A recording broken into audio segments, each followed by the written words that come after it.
is just the end game of the fulmination, the alchemizing process of the Atlantean human into the superluminal human. Does any of that resonate with you?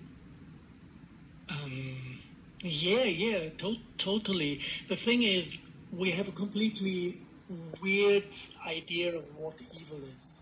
We have a kind of street evil, which is if I do something without consent, it's evil. Having sex is nice, having sex without consent is evil. Taking things is beautiful, stealing stuff is evil because there's no consent. This is kind of the street definition. When I work as a healer, I've experienced a completely different type of evil. Evil in the sense of a healer is always the restaging of a traumatizing situation. Somebody that got molested as a child will molest his children or rape the girl next door because he needs to understand something. He needs to repeat the situation one-to-one or mirrored to be able to access input that will help him to understand what actually happened.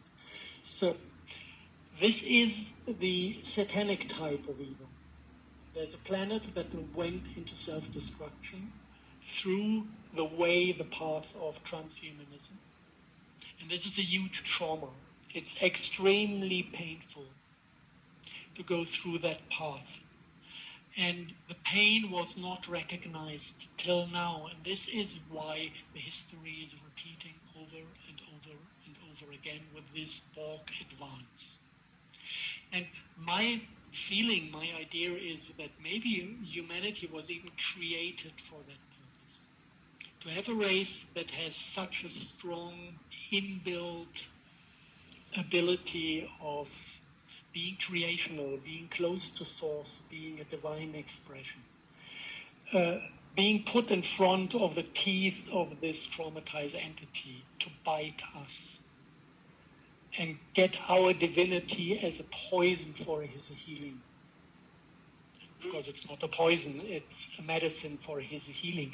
And this is actually what, in parts, I observe, that the satanic realm is completely breaking apart, is completely demolished and sent into healing processes, because the divine aspect in us has the strength and the beauty and the love to resist and to say no.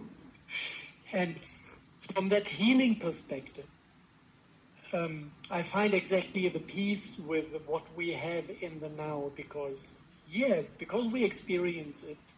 It is what is, and everything is perfect because it is. I am fully with you in that. But still, we need to face some facts, because if we just follow the impulse to have a nice life and have as less suffering as possible personally in our lives, we're not going to come to the points where things need to be done.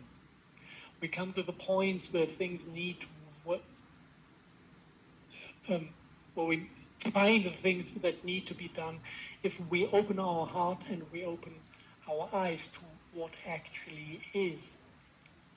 And we cannot transform that Ahrimanic consciousness if we don't transform its aspects within ourselves. And we have been cut into two halves. We have been cut apart by social engineering since Egyptian times into a separate mental field and a separate emotional body. And our heart chakras have been down to zero. Our heart chakras are extinct in a way. This is why we have this constant fighting between thought and emotion. Who's stronger? Who's dominating? Which part is dominating within our system? And as long as we do not integrate those two in our reopened heart chakra, this Ahrimanic consciousness can play us like toys. Very good. Thank you, Harold. So this is what's about to happen. Got it. Well, look, thank you. I would lean through the screen and give you a great big hug. And I love you very much in the work that you've done and continue to do. I thank you and salute you for that. And Elana,